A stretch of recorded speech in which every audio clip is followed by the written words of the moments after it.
Good evening, I'm Shelby Williams with Plano City Council, Place 5, and it's time for the November 25th City Council meeting recap.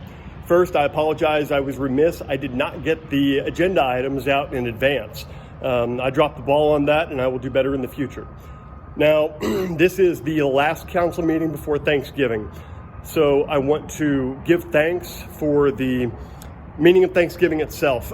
Thanksgiving was established as we commemorate Thanksgiving because of the right to self-determination, to worship as we see fit, and the right to self-governance. Please look up the true story of Thanksgiving. I won't relate it right now, but I will touch on it later in the week.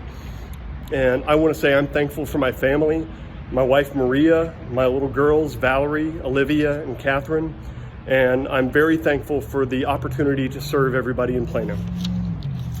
At tonight's preliminary open meeting, we first appointed Doug Shockey as the chair of the ad hoc committee for the comprehensive plan review. Congratulations, Doug. We also had a review of building inspections. We also discussed how we as council, who are charged with oversight of 3 specific roles, the district court judge, city attorney, and city manager, can apply objective review metrics for each of those roles. It was focused on the district court, but we decided that we did need to discuss in the future how we can objectively provide, good night, Rick, we can objectively provide oversight for all 3 roles. So that will come back to us in a future meeting. Then we moved on to the regular meeting.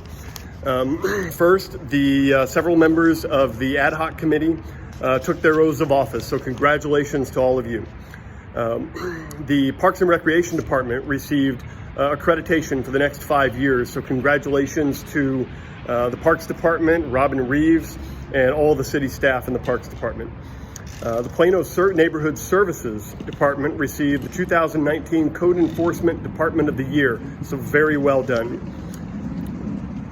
Next, we moved on to something that is very dear to my heart, and that is the tax abatement policy.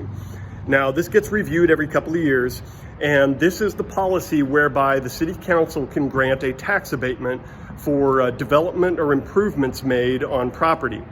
Now, it makes sense because if somebody builds a building, a headquarters or just a regional office, or redevelops an area like Cullen Creek Mall, they're investing a small fortune in that project, and their taxes are going to go through the roof, even if they don't necessitate much or any increase in the cost of city services.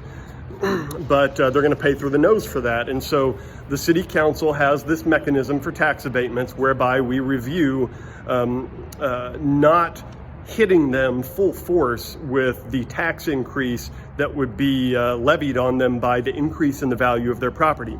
However, what I brought up, and I pulled this out of the consent agenda to discuss, what I want to explore is the opportunity for anybody and everybody to take advantage of that. Right now, we have a disincentive to improve your property. If you are a resident and you just have a home and you put on a new roof, or you build a pool or a guest house, a backyard cottage, whatever, you're going to get hit with additional taxes for that, even if it doesn't cost the city an extra dime.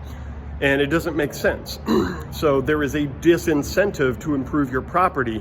And if we want to keep up the standard of living and the quality of our entire city, we need to be providing incentives, not disincentives. So I would like to see a mechanism whereby we can, if not reward, at least not penalize people for improving their property. So we agreed that we would revisit this discussion, and we would explore areas for businesses and residents alike to reap that benefit and reap that reward. Next, we looked at the park fee map updates and some languages to the language updates to the ordinance. If you recall, back in June, we adopted a new park fee map or park fee ordinance, an update to the pricing, basically. But the park fee map, when it was originally created, excluded several areas in Plano. We have since had residential development on those, and the park fee is, as a refresher, is simply the fee charged per unit of residential development to cover essentially what is a neighborhood park, which makes sense. You want to, as much as possible, localize the cost of services to the residents that are or businesses that are going to take advantage of that. However, certain areas of the city were exempt from that because it was felt that they would never be developed for residential use. However, some were. So the park fee map was updated to cover every square inch of the city, so that nobody would be included. And tonight we affirmed that, and we provided a few language updates to clarify. Lastly, we extended the franchise agreement for an additional 5 years to CoServe Electric, which serves about 8% of the city's electricity need. This was a fairly non-contentious council meeting. We didn't have any huge items on the agenda, but keep an eye on the tax abatement coming forward, and of course with the appointment of the ad hoc committee, this is crucially important to the future of our city. So I look forward to the collaborative work that the ad hoc committee engages in. We should have a kickoff session for them soon. And be sure to keep your eyes peeled and stay tuned for what happens in Plano, because we're doing big things. Thank you, everybody.